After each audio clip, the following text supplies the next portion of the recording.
আসসালামু আলাইকুম ওয়া রাহমাতুল্লাহি ওয়া বারাকাতুহু। প্রিয় দেশবাসী, আশা করি সবাই ভালো আছেন। আলহামদুলিল্লাহ, আমিও ভালো আছি। আজকের এই ভিডিও বার্তার মাধ্যমে আগত যে কোরবান আসতেছে, কোরবানের গুরুত্বপূর্ণ কয়েকটি প্রশ্ন উত্তর আমি আপনাদের সামনে পেশ করব ইনশাআল্লাহ। কোরবানের মাসলা মাসাইল সম্পর্কে যে অজানা প্রশ্নগুলো আমাদেরকে সচরাচর করে থাকেন, ওলামায়ে কেরামদেরকে যে পাবলিক যে প্রশ্নগুলো করে থাকেন, ইনশাআল্লাহ ওই প্রশ্নগুলোর মধ্য থেকে কিছু প্রশ্নের উত্তর আমি আপনাদেরকে দেওয়ার চেষ্টা করব। তার মধ্যে থেকে সর্বপ্রথম যে প্রশ্নটি, প্রশ্ন হচ্ছে কোরবানি কত শরীকে কোরবানি করা যাবে, কত নামে কোরবানি করা যাবে। এগুলা পশুর মধ্যে ভাগ রয়েছে। যেমন নাকি আপনি যারা আপনার গরু এবং মহিষ, উট এই সমস্ত প্রাণীগুলা যারা কোরবানি করে, তাদের ক্ষেত্রে 7 নাম পর্যন্ত তারা নিতে পারবে। সর্বোচ্চ 7 নাম পর্যন্ত নিতে পারবে, এর উপরে নেওয়া যাবে না। হাদিসের মধ্যে আছে, রাসূল পাক সাল্লাল্লাহু আলাইহি সাল্লামের এক সাহাবী বর্ণনা করেন, হাজাজনা মা রাসূলুল্লাহ সাল্লাল্লাহু আলাইহি ওয়াসাল্লাম ফানাহারনাল বা'ইর আন সাবআতি ওয়াল বাকারাতা আন সাবআতি। রাসূল পাক সাল্লাল্লাহু আলাইহি ওয়াসাল্লামের সাহাবায়ে কেরাম বলেন যে আমরা রাসূলের সাথে আমরা হজের সফরে ছিলাম, এমত অবস্থায় আমরা একটি উট ও একটি গরু আমরা কোরবানি করেছি 7 নামে। 7 নামে একটি গাভী ও একটি উট আমরা কোরবানি করেছি। 7 নাম পর্যন্ত দেওয়া যাবে। এবং যারা বকরি, বেড়া, দুম্বা এই সকল প্রাণী পশু কোরবানি করে, তাদের জন্য শুধুমাত্র 1 নামে দেওয়া যাবে, এর উপরে দেওয়া যাবে না। এ হচ্ছে পশুর কত নামে শরীক নেওয়া যাবে, কতজন শরীক নেওয়া যাবে, এ হচ্ছে তার মাসআলা। গরু, মহিষ, উট এই পশুগুলোর মধ্যে 7টি নাম আপনি নিতে পারবেন, কিন্তু বকরি, মহিষ, বকরি, বেড়া, দুম্বা এই পশুগুলোর মধ্যে 1টি নামই প্রযোজ্য হবে, এর বেশি দিলে কোরবানি হবে না। 2 নম্বরে যে প্রশ্ন সচরাচর আমাদেরকে করে থাকে যে কোরবানি যে আমি পশু কোরবানি করব, ওই কোরবানির পশুর বয়স কত হতে হবে। 1 নাম্বার, বয়সটি নির্ধারণ করতে হলে পশু আগে কোন পশু কোরবানি দিচ্ছি সেটা আমাকে জানতে হবে। যদি আমি গরু, মহিষ কোরবানি দিই, তাহলে সর্বনিম্ন 2 বছর নির্ধারণ করা হয়েছে। শরীয়ত 2 বছর নির্ধারণ করে দিয়েছে গরু এবং মহিষের জন্য। যদি আমি উট কোরবানি করি, এই ক্ষেত্রে ইসলাম আমাকে নির্ধারণ করে দিয়েছে সর্বনিম্ন 5 বছর। যদিও আমাদের বাংলাদেশে সচরাচর উট কোরবানি হয় না, আরব কান্ট্রিগুলোতে হয়। আমাদের বাংলাদেশে বর্তমানে প্রচলন হয়ে যাচ্ছে আস্তে আস্তে উট কোরবানির। এই উট কোরবানির জন্য সর্বনিম্ন 5 বছর আমাকে দেখে নিতে হবে। তারপরে ভেড়া এবং বকরি এই 2 পশুর জন্য আমাকে সর্বনিম্ন 1 বছর দেখে নিতে হবে যে 1 বছর বয়স হলো কিনা। দুম্বা এই প্রাণীর ব্যাপারে মাসআলার কিতাবের মধ্যে লিখেছে 6 মাস থেকে যদি 7 মাসে পা রাখে এবং তরু তাজা, মোটামুটি দেখতে 1 বছরের মতো দেখা যায়, তরু তাজা দেখা যায়, তাহলে ওই দুম্বা দ্বারা কোরবানি করা জায়েজ হবে। এটা হচ্ছে শরীয়তের মাসআলা। 3 নাম্বার প্রশ্ন যে কোরবানির পশু আমি ক্রয় করে নিয়ে আসলাম, তারপরে পশুটি মারা গেল অথবা পশুটি হারিয়ে গেল অথবা ছড়ে নিয়ে গেল, এমত অবস্থায় আমার করণীয় কি, বিধান কি? এমত অবস্থায় শরীয়ত গরিব এবং ধনী উভয়ের জন্য আলাদা আলাদা বিধান দিয়ে দিয়েছে। যদি হারিয়ে যাওয়া গরুটির মালিক বা হারিয়ে যাওয়া পশুর মালিক যদি ধনী ব্যক্তি হয়, তাহলে তার জন্য মাসআলা হলো, বিধান হলো, শরীয়ত হলো যে গরুটি মারা যাওয়ার পরে অথবা হারিয়ে যাওয়ার পরে, সরে নিয়ে যাওয়ার পরে আরেকটি গরু ক্রয় করে বা আরেকটি গরুতে ভাগ নিয়ে কোরবানি অবশ্যই তাকে দিতে হবে। কোরবানি দিতে হবে, আরেকটি গরু বা আরেকটি পশু ক্রয় করে তাকে কোরবানি দিতে হবে। এটা হচ্ছে শরীয়তের বিধান।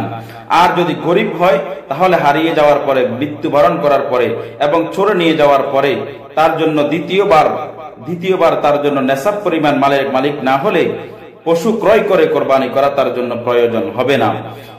ধনী ব্যক্তির জন্য মাসআলা হলো, যদি কোরবানির পশুটি হারিয়ে যাওয়ার পর একটি পশু ক্রয় করে কোরবানি করার জন্য এবং হারিয়ে যাওয়া পশুটি 3 দিনের ভিতরে যদি ফেরত আসে, কোরবানির যে আইয়ামে তাশরিকের দিনগুলোর ভিতরে যদি ফেরত আসে, তাহলে তার জন্য ধনী ব্যক্তির জন্য নেশাব পরিমাণ মালের মালিকের জন্য যেই কোনো একটি গরু কোরবানি করলে কোরবানি হয়ে যাবে।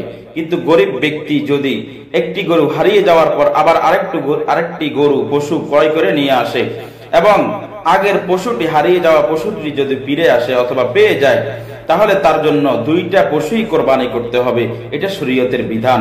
কেননা তার উপর কোরবানি ওয়াজিব ছিল না, সে নিজের উপর নিজেই কোরবানি ওয়াজিব করে নিয়েছে। এজন্য শরীয়তের বিধান হলো দুইটি গরু, দুইটি পশুই তাকে কোরবানি করতে হবে। এটাই শরীয়তের মাসআলা, এটাই শরীয়তের বিধান।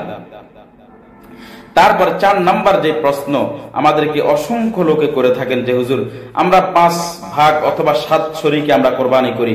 এখন একজনের নিয়তে যদি গড়মিল থাকে, যেমন কেউ গোশত খাওয়ার নিয়তে কোরবানি করলো, কেউ লোক দেখানোর নিয়তে কোরবানি করলো, কেউ লজ্জা থেকে বাঁচার জন্য কোরবানি করলো, এই নিয়ত যদি কোনো একজনের থাকে বা 2 জনের থাকে, তাহলে কি কোরবানির কোনো সমস্যা হবে কিনা? হ্যাঁ, যদি 7 শরীক 5 শরীকের মধ্যে থেকে কোনো একজনের নিয়তের মধ্যে গড়মিল যদি থাকে, যদি গড়মিল হয়, যেমন কেউ নিয়ত করলো আমি গোশত খাবো, অথবা আমি মেয়ে বিবাহ দিয়েছি, এখন মেয়ের শ্বশুর বাড়ি থেকে কি বলবে যদি আমি কোরবানি না দিই, এমন চিন্তাধারা যদি কারো দিলের মধ্যে থাকে, অথবা লোক দেখানোর নিয়ত যদি থাকে, তাহলে এমত অবস্থায় অধিকাংশ ফুকাহায়ে কেরামগণ বলেছেন যে সকলের কোরবানি বাতিল হয়ে যাবে, কারো কোরবানি কবুল হবে না এমত অবস্থায়। এই জন্য শরীকদার নেওয়ার ক্ষেত্রে খুবই হুঁশিয়ার এবং সতর্কতার সাথে পরামর্শের ভিত্তিক শরীকদার নেওয়া, যাতে করে কারো দিলের মধ্যে, কারো মনের মধ্যে যেন ভিন্ন চিন্তা না থাকে, আল্লাহকে রাজি খুশি করানো ব্যতীত।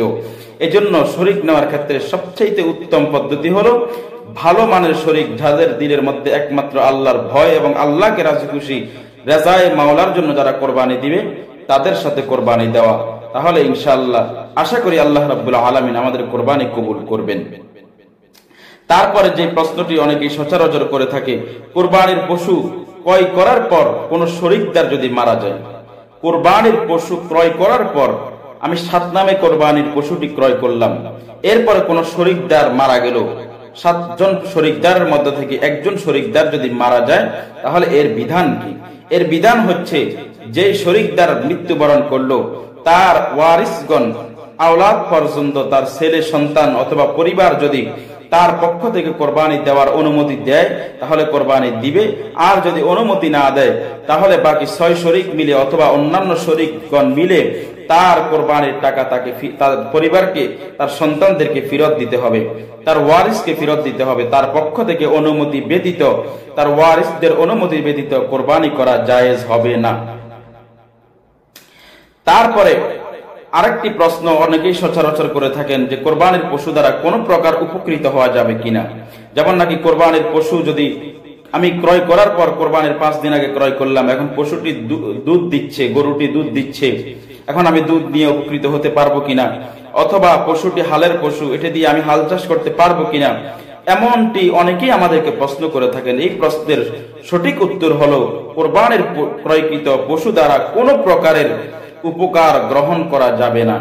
যেমন নাকি হাল চাষ করা যাবে না, এবং তার থেকে যে দুধ আসবে, দুধটাও নিজে গ্রহণ করতে পারবে না। যদি দুধ, গরু ফতুয়ার কিতাবের মধ্যে, মাসআলার কিতাবের মধ্যে আছে, যদি গরু দুধ দহন না করার কারণে কষ্ট পায়, তাহলে তার থেকে দুধ দহন করবে এবং ওই দুধগুলো আল্লাহর রাস্তায় সদকা করে দিবে।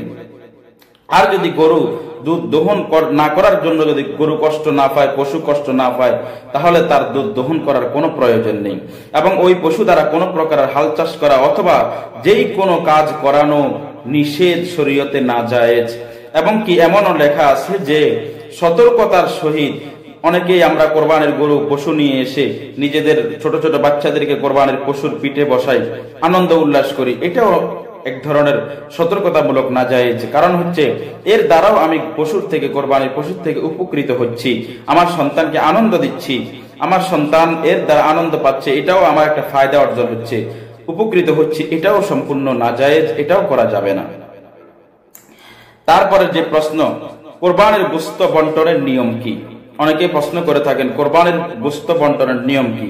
সবচাইতে উত্তম এবং মুস্তাহাব যে পদ্ধতি হলো, গরুর পশুর গোশতকে আমরা 3 ভাগে ভাগ করব।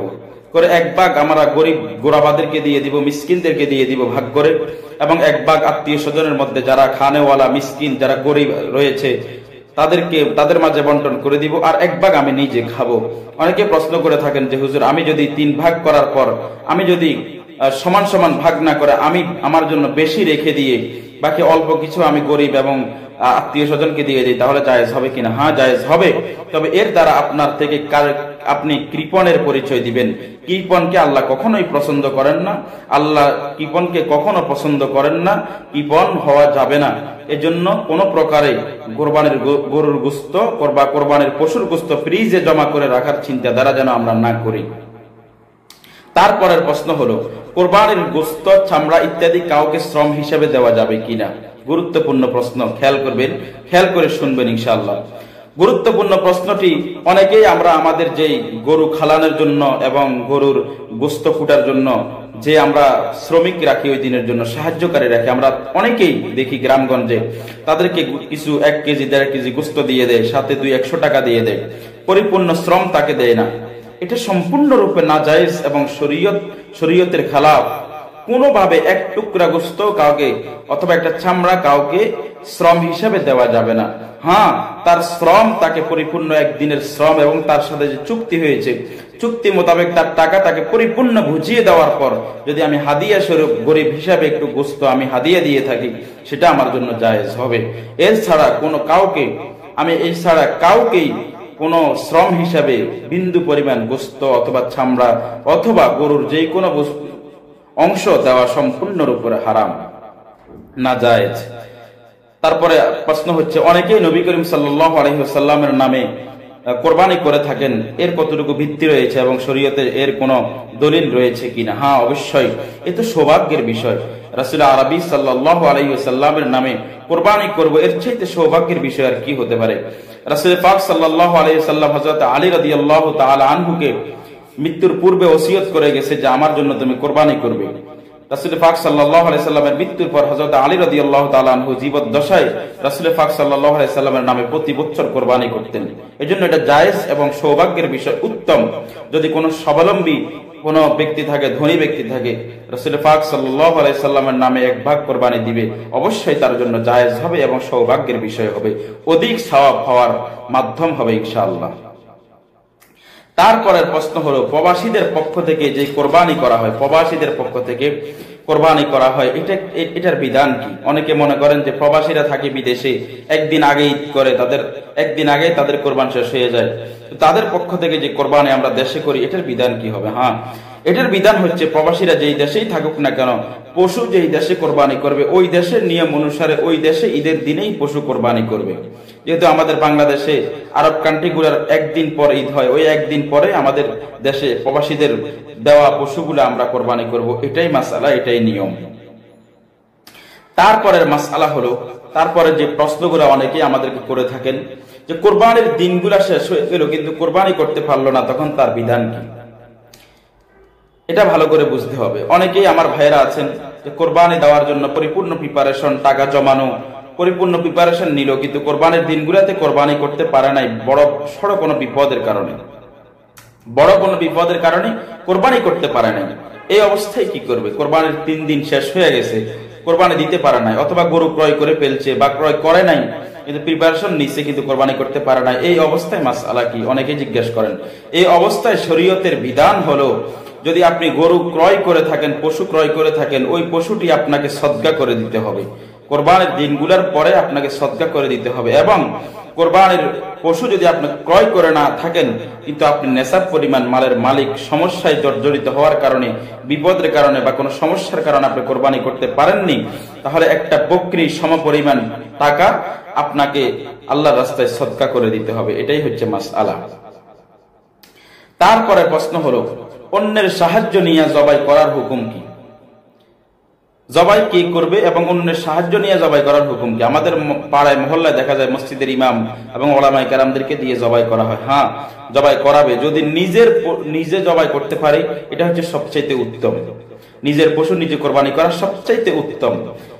অনেকেই আছি আমরা কারো সাহায্য নিয়ে গরু কোরবানি করি, যেমন নাকি আমি ছুরি ধরলাম কিন্তু আমার হাতে জোর কম, শক্তি কম, আমার হাতের উপর অন্য আরেকজন চাপ দিয়ে ধরে, 2 জনে মিলে ছুরির উপরে ভর দিয়ে ছুরিটা আমরা চালাই, এর দ্বারা 2 জনে মিলে আমরা কোরবানি পশু জবাই করি।